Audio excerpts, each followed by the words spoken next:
Bienvenue dans le podcast Se traiter en première classe, où chaque épisode est une invitation à explorer le voyage le plus significatif de ta vie, celui vers la version de toi-même qui te rend humble et fier.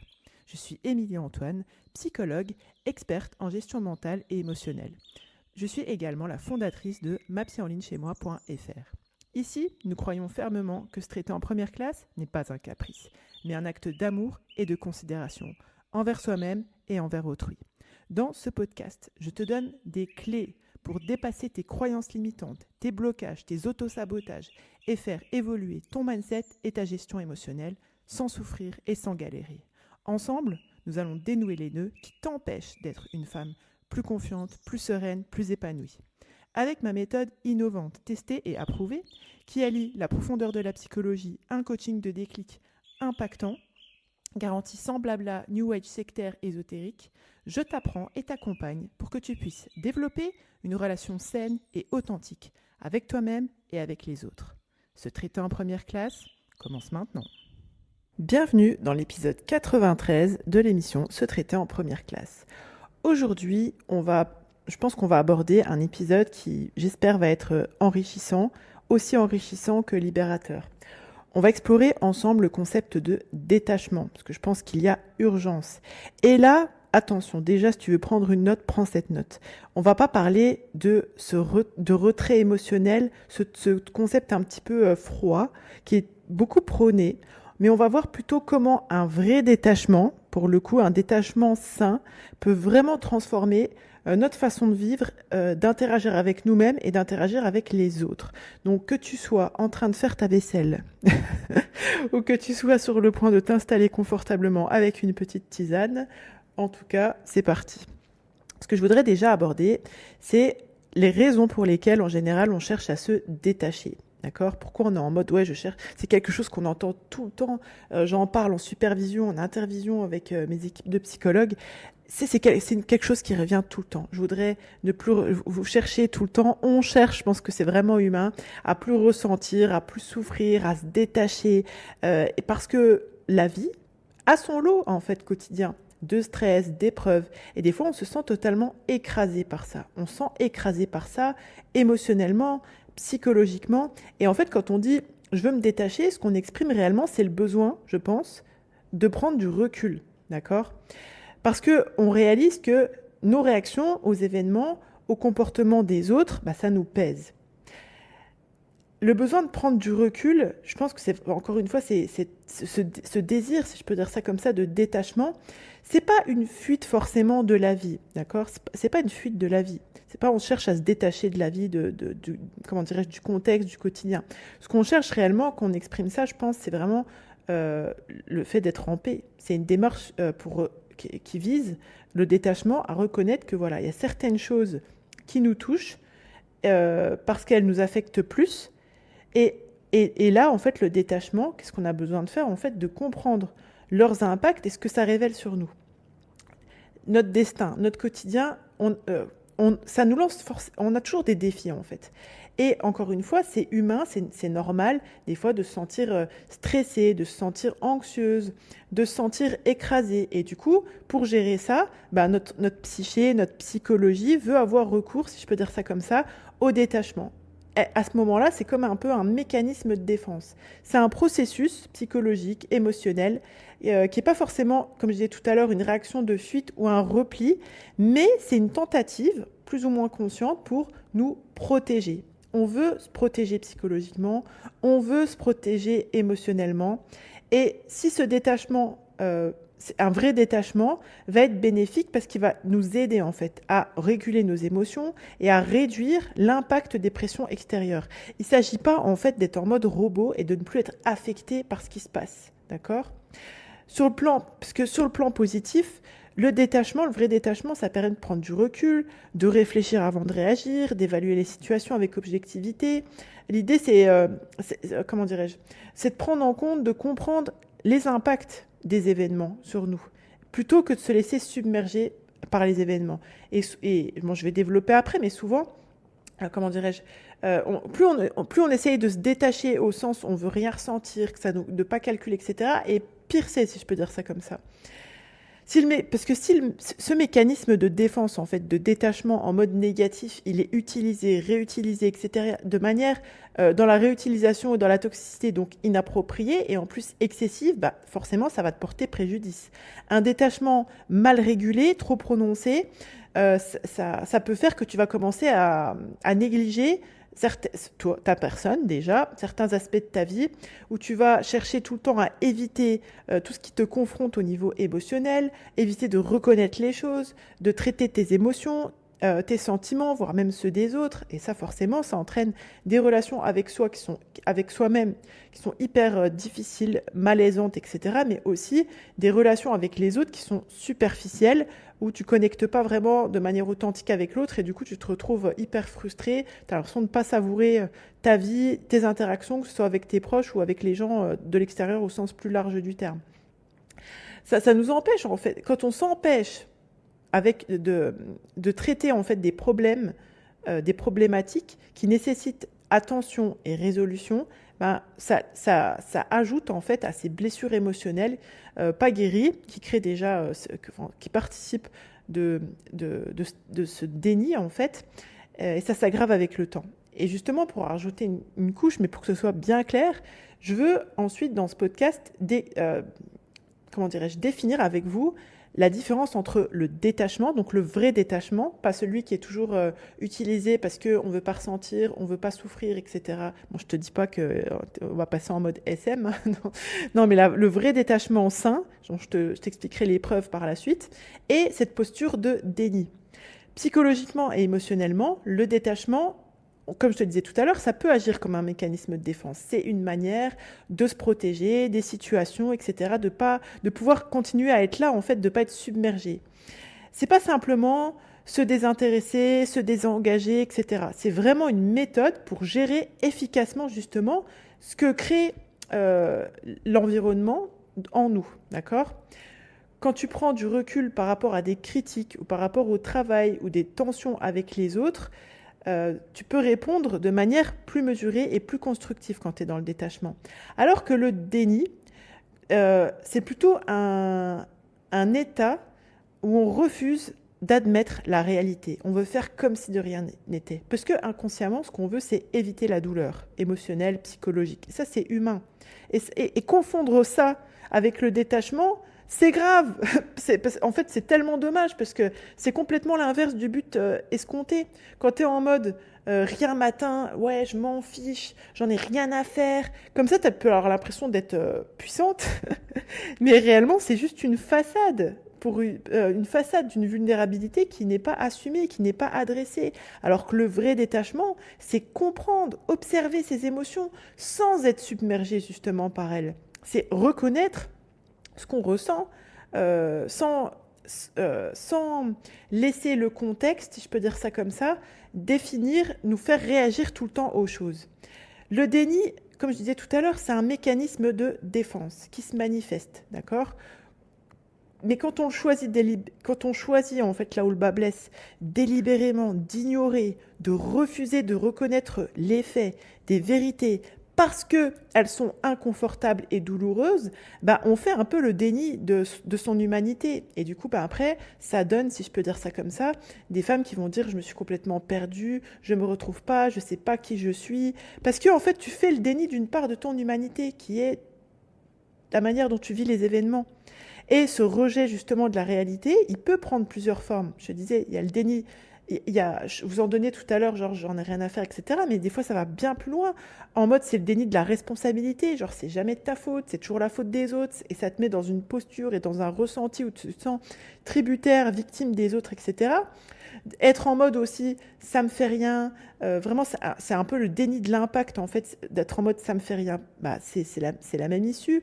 Vraiment, le déni de la réalité. Des fois, on voit des cas où c'est le déni de la réalité en elle-même, où on va se prouver, on s'expliquer par A plus B que des choses qui se sont produites, souvent des abus, ça s'est jamais produit.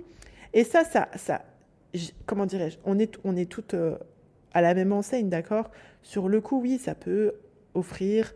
On a l'impression d'un répit temporaire par rapport à ces émotions qu'on ressent et on ne sait pas quoi en faire. Mais réellement, ça nous empêche de faire face aux problèmes, de prendre des responsabilités réelles. Ce qui nécessite de l'attention et des actions. Sinon, quand on ne fait pas ça, ça mène justement à des souffrances qui sont beaucoup plus intenses, beaucoup plus prolongées. Alors que quand tu es dans le détachement psychologique et émotionnel sain, normalement, tout réel détachement psychologique et émotionnel est sain, d'accord ? Le vrai truc, là, qui découle justement d'un processus qui est conscient, qui est réfléchi, qui te permet vraiment de prendre de la distance et pas de te raconter que tu prends de la distance sur les événements. Non, l'idée, c'est vraiment d'être en capacité de pouvoir observer de manière mature, de manière autonome au sens émotionnel du terme.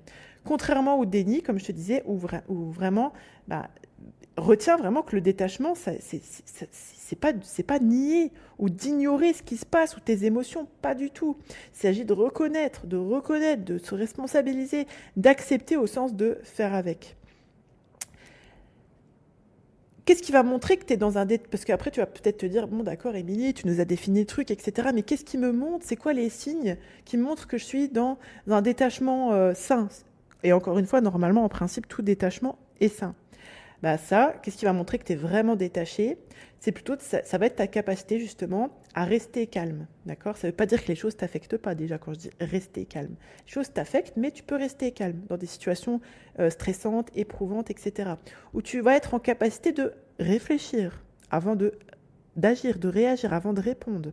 Où tu vas pouvoir maintenir justement une perspective, une interprétation, si je peux dire ça comme ça, qui va être équilibrée, qui va servir tes objectifs, sans être dans l'excès d'affect, affecté par quoi ? Les opinions, les comportements des autres, etc.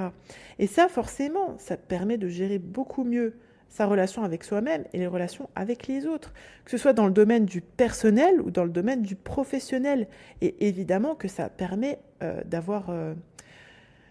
une capacité de prise de décision qui est beaucoup plus rationnelle, qui est beaucoup plus éclairée.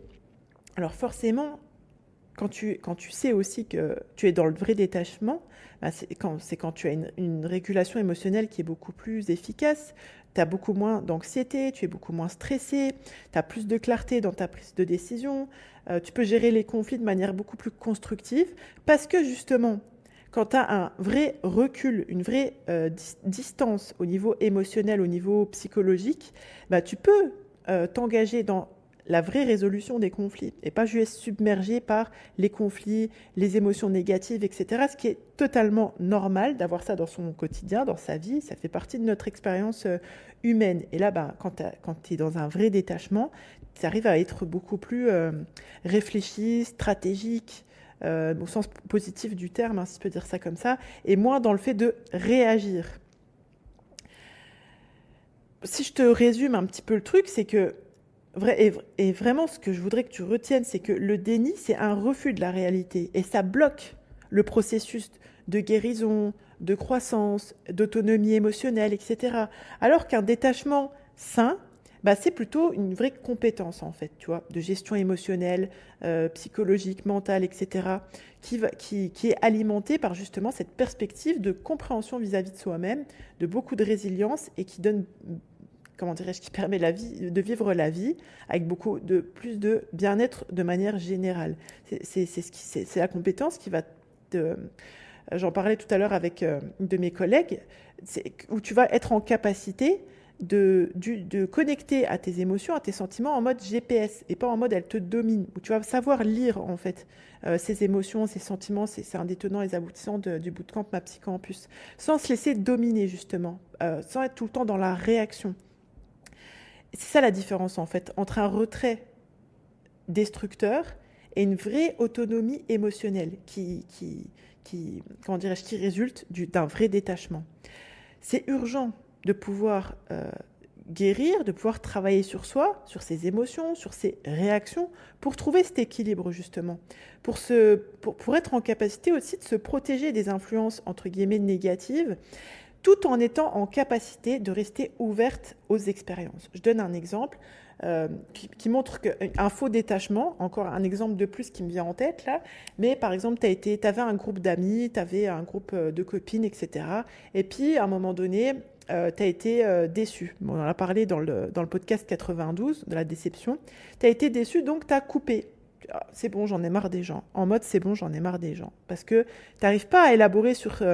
t'as eu du mal et c'est humain, on est tous, on passe tous par là, mais le but, c'est de reconnaître et de pouvoir faire, comment dirais-je, vivre les choses d'une manière différente, de pouvoir, en fait, adresser cette déception, d'être vraiment détaché, d'avoir un vrai détachement sur ce qui s'est passé pour pouvoir continuer à être ouverte, en fait, à ces expériences. Parce que si tu avais des copines avant, des amis, ça veut dire que ça faisait partie de tes besoins. Même si tu t'es raconté jusqu'à maintenant que tu en avais marre des gens, mais à un moment donné dans ta vie, si tu as eu des relations, de toute façon, entre guillemets, on est des êtres communautaires, si je puis dire, euh, il y avait un besoin derrière. Mais du coup, tu fais le déni de ce besoin-là, en mode mécanisme de défense, et tu fermes la porte, tu peux plus répondre à ce besoin-là. Donc forcément, ça ajoute à l'usure, si je peux dire ça comme ça. Alors que réellement, peut-être, on a besoin de rester ouverte aux expériences, parce que, comment dirais-je, c'est un besoin fondamental de l'être humain que de pouvoir être entouré, avoir de l'épanouissement dans les relations, etc. Et la clé, je pense, c'est vraiment de pouvoir cheminer, d'adopter ce détachement qui est beaucoup plus, tu as vu, réfléchi, humain, j'ai envie de dire. L'idée, c'est pas d'esquiver la réalité, c'est pas d'esquiver nos épreuves, nos traumatismes, etc. Franchement, être dans cette posture-là, c'est vraiment la porte ouverte à une vie de frustration, d'une vie de ce que j'ai, ça me convient pas, mais en même temps, je veux pas faire face à mes émotions, à mes traumatismes, à mes blessures, etc. Et ça me convient pas, mais je sais pas ce que je veux. Ça, on le voit tout le temps. Mais quel dommage, quel potentiel qui n'est pas utilisé. Alors que si on agissait avec sagesse, ça nous profite à nous, comme je vous dis toujours, tu es la première personne à bénéficier du crédit que tu accordes à ton existence, mais ça profite aux autres aussi, à nos proches.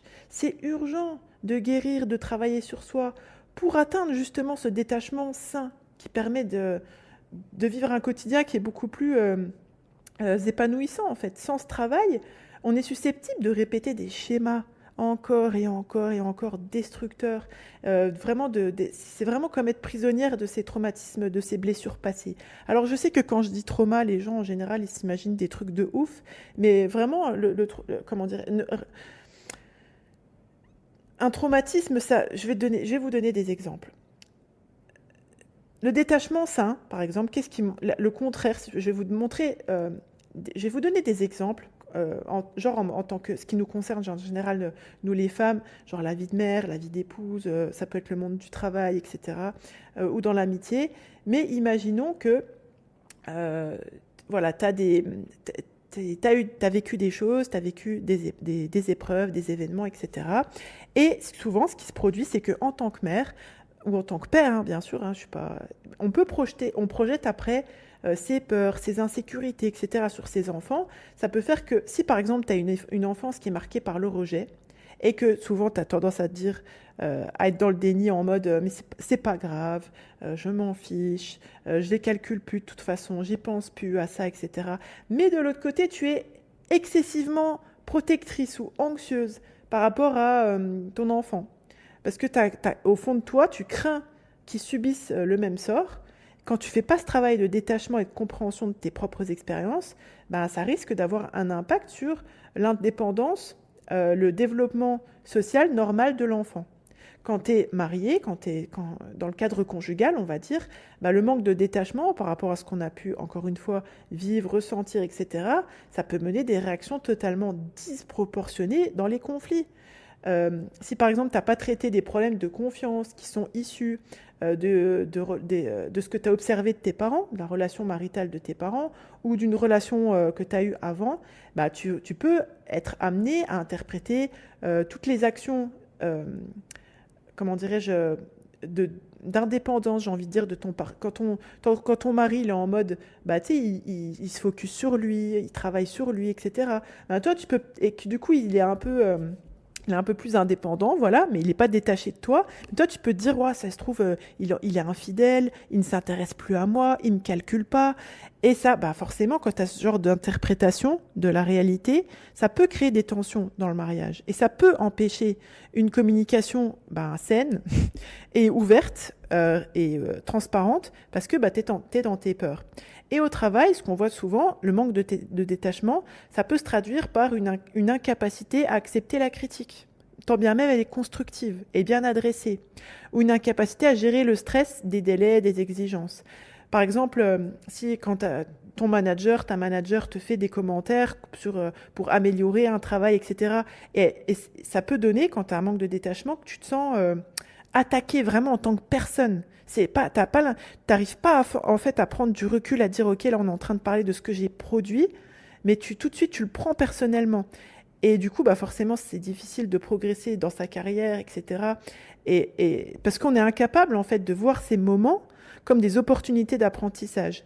Et du coup, ça nous fait stagner, ça crée un environnement de travail qu'on perçoit comme étant hostile alors que c'est pas forcément le cas. D'accord ? En amitié, un détachement insuffisant, forcément, ça crée, c'est un peu comme dans le couple, des dépendances émotionnelles, des attentes qui sont irréalistes, avec beaucoup de potentiel de déception, comme j'en ai parlé dans le podcast 92, envers ses amis. Si on n'a pas traité des questions d'abandon, par exemple, pareil, la manière dont on a vécu certains événements, on risque de se sentir un peu trahi, négligé, dans des attentes qui sont outre mesure, parce qu'elles ne sont pas satisfaites. Et du coup, ça crée des amitiés, on va dire toxiques, même si... voilà, parce que tendues, en fait. Avec une espèce de rotation fréquente, un changement de cercle qui est assez fréquent, parce que peu de gens peuvent réellement répondre à des attentes qui sont irrationnelles, réellement, et qui, du coup, donnent des exigences qui sont constantes, voire même étouffantes. Alors que une mère qui est dans un détachement sain peut reconnaître sa frustration, la frustration de l'enfant, par exemple quand son enfant n'arrive pas à faire ses devoirs, sans pour autant exploser, être dictée par sa réaction sur le coup. Quand tu as un détachement sain, quand tu es épouse, ça peut impliquer tu peux voir les défauts de ton partenaire sans laisser affecter ces défauts-là, ou même sa prise de distance, le travail qu'il fait sur lui, etc., sans une perte d'amour, ou sans voir ça comme une perte d'amour, ou une perte d'engagement, sans se sentir menacé, en fait, très facilement, si je puis dire ça comme ça. Et dans le milieu professionnel, c'est quand tu arrives à avoir du détachement, juste un vrai détachement sain, qui n'est pas une coupure, qui n'est pas un déni, ça te permet d'accueillir des critiques de manière, encore une fois, ce qui est bien adressé dans le respect, etc., de manière plus constructive, dans des perspectives d'apprentissage, et pas comme des attaques personnelles. Ça demande beaucoup d'humilité aussi. On va pas se mentir. Quand on reconnaît, quand on traite ces questions avec un détachement, ça amène une guérison émotionnelle. Ça nous donne la capacité de rompre avec des schémas toxiques, destructeurs. Parce que réellement, souvent, je vois, on diabolise, peut dire ça comme ça, les gens toxiques, etc. Mais on a tous une part de toxicité en nous. Dès lors qu'on se laisse dominer, en fait, par nos traumas, nos blessures, nos pensées négatives, etc. Quand on pourrait être dans ce détachement vis-à-vis des créatures, vis-à-vis des événements, on construit des relations beaucoup plus saines, on répond de manière beaucoup plus adaptée au quotidien. Et ça, forcément, ça mène à une existence qui est beaucoup plus équilibrée, beaucoup plus épanouissante. Parce que, je le répète, retiens bien ça s'il te plaît, l'objectif, c'est pas de supprimer tes émotions ou de les ignorer. C'est la pire manière de faire, c'est comme ça que ça va se décupler. L'idée, c'est vraiment de développer cette capacité, justement, de les gérer, de faire ce travail en profondeur. Et oui, quand tu vas faire ce travail, tu vas passer par des moments difficiles. Mais c'est un investissement, c'est pas juste une dépense, si je peux dire ça comme ça, émotionnelle. C'est un investissement. Parce que ça va te permettre justement de guérir, de faire plein de deuils que tu as besoin de faire. Parce que souvent, et pareil, j'en parlais encore avec une de mes collègues psychologues tout à l'heure, dès que ça fait un petit peu... dès que ça bouscule un petit peu, ça peut arriver dans les premiers rendez-vous. J'ai pris rendez-vous avec une psy, j'ai fait une première consultation, et à la fin du rendez-vous, je me suis sentie encore plus mal. Et du coup, elle décide d'arrêter. Mais quel dommage. Parce que là, tu es en train... Si pendant ce premier rendez-vous, tu as des émotions qui sont remontées, ça a fait mal, ça a été coûteux dans un terme émotionnel, c'est parce que tu en avais besoin. Et tu étais avec la bonne personne pour justement... Cette personne qui est la psychologue, qui va incarner, si je peux dire ça comme ça, cet espace de sécurisant, qui va savoir adopter une bonne approche avec toi, un bon comportement, une bonne posture, pour que tu puisses enfin justement guérir. Et quel dommage, on en a eu la semaine dernière, qui était très frustré parce que on s'attend à ce que, hop, on claque des doigts, première consulte, je me sens... Ça arrive, hein, bien sûr. Je vais pas vous dire que c'est tout le temps la haisse émotionnelle comment dirais-je, à chaque première consultation ou dans les consultations. Mais des fois, c'est nécessaire de vivre ces émotions. Et là, c'est un espace sain, sécurisant de le faire avec une psychologue. Ça permet justement de remettre du sens, de reconnecter avec notre humanité, parce que des fois on est dans notre coin, on élabore, mais il faut pas que ça fasse trop mal. Mais en fait, on est humain, c'est normal des fois de vivre des émotions. Mais le but, c'est d'arriver de le faire, d'apprendre à le faire d'une manière qui nous sert pour justement comment dirais-je, être dans ce détachement sain. Et encore une fois, il n'y a de détachement que de sain. C'est une pratique transformative, en fait. Ça joue un rôle super important dans notre capacité à vivre de manière authentique, à pas se raconter des histoires, etc., à se fuir tout le temps. Et du coup, ça permet d'être beaucoup plus authentique, mais épanoui, en fait. C'est encore plus profond que de la gestion émotionnelle, j'ai envie de dire, parce que ça connecte vraiment avec notre identité en tant que personne. C'est vraiment un cheminement profond, parce que c'est pas genre, ouais, t'apprends une fois, en fait, à être détaché, et hop, naturellement, ça va s'enclencher à chaque fois. C'est un travail qu'on fait sur sa psychologie, ses émotions, son âme même, j'ai envie de dire, pour se bonifier, si je puis dire. L'autonomie, bien sûr que quand tu es dans un détachement sain, tu es beaucoup plus autonome émotionnellement. Ça veut dire quoi? Ça veut dire que tes réactions, tes humeurs, elles sont plus à la merci des autres, des actions, des paroles, etc., que tu vas entendre, de ce que tu vas vivre, etc. Parce que tu es capable justement d'avoir ce vrai détachement, de faire face à la critique et de plus réagir impulsivement, de réagir impulsivement avec de la colère. Ça veut pas dire que tu vas pas ressentir la colère. Le but, c'est pas ça. Tu la ressens et tu la maîtrises. Une personne autonome émotionnellement sait maîtriser sa colère. Elle sait prendre ce temps. Elle sait comment prendre ce temps d'évaluer objectivement. Parce que des fois, on est en colère, mais parce qu'en fait, on a interprété des choses qui nous ont mis en colère. Et quand tu sais faire ça, forcément, dans ton quotidien, tu prends des décisions, tu te comportes d'une manière qui est beaucoup plus alignée, si je puis dire, avec tes ambitions et avoir une bonne relation de couple, c'est une ambition. L'éducation des enfants, c'est une ambition. Il n'y a pas d'ambition que des ambitions professionnelles, de faire du bif, etc. À la base, je voulais faire un podcast de 15 minutes, j'en suis à 26 minutes. Bref, quand on est vraiment dans le détachement, ça permet de vivre. J'étais sur les ambitions, les valeurs, les principes. Encore faut-il que tu puisses avoir conscience de quelles sont tes valeurs et quels sont tes principes. Ça, c'est un travail aussi. Et forcément, quand tu es dans cette optique-là, tu as beaucoup moins de pensées négatives. Tu as des pensées négatives, mais tu sais quoi faire avec. Tu fonces pas tête baissée. Le diable, il vient te susurrer des trucs à l'oreille et t'es pas en mode oui, j'avais pas vu ça comme ça. Non, tu sais justement avoir ce détachement même vis-à-vis de ce qui te traverse l'esprit. Forcément, t'es beaucoup plus... La vie est beaucoup plus simple en fait comme ça. Beaucoup plus simple. Beaucoup plus de paix intérieure ressentie. Beaucoup plus de... Comment dirais-je, de capacité à savourer justement les moments du quotidien. Ça ne veut pas dire que quand il va t'arriver un truc, une épreuve, tu vas être en mode pas mal celle-ci. Hein. Non, il y a un travail à faire sur soi pour pouvoir en arriver là justement. C'est vraiment une approche globale, si je peux dire ça comme ça, de tes émotions, de ton mental. C'est même une expérience spirituelle, religieuse même, qui favorise, qui donne une existence qui est beaucoup plus riche, qui est beaucoup plus épanouissante, qui est beaucoup plus gratifiante, tant bien même tu vis des épreuves. J'aimerais vraiment beaucoup avoir vos retours sur ce podcast. Je voudrais vraiment savoir qu'est-ce que ça t'évoque, tout ce que ça te dit. Dis-moi en commentaire, tu peux commenter, que ce soit sur la chaîne YouTube Ma Psy en ligne chez moi ou sur le blog. Il y a toujours l'article correspondant des podcasts, en tout cas depuis quelques semaines. Donc mettre un commentaire sur l'article du coup de cet épisode sur le détachement. ou m'envoyer un message sur Insta. J'aimerais vraiment savoir qu'est-ce que ça crée tout ça. C'est vrai que c'est un peu la frustration quand tu fais des podcasts, t'as pas le retour. Mais vraiment, je vous invite à partager sur qu'est-ce que ça vous dit. Est-ce que ça crée des déclics en vous ou est-ce que ça vous passe au-dessus? Vraiment, j'aimerais beaucoup avoir vos retours. Et puis bien sûr, tu peux adresser une note de ton choix. D'accord, ce n'est pas une dictature ici. Sur ta plateforme d'écoute préférée, donc le podcast, il est sur Apple Podcast, sur Google Podcast. Normalement, ça envoie partout. Je sais même plus dire Deezer et tutti quanti. Et du coup, rejoins aussi la newsletter Se traiter en première classe que tu peux trouver dans la bio. Le lien pour t'inscrire dans la bio Instagram @Émilie-du-bas, Antoine-du-bas ou @mapsy en ligne chez moi. Merci de votre écoute, ça fait bien plaisir de revenir dans vos oreilles.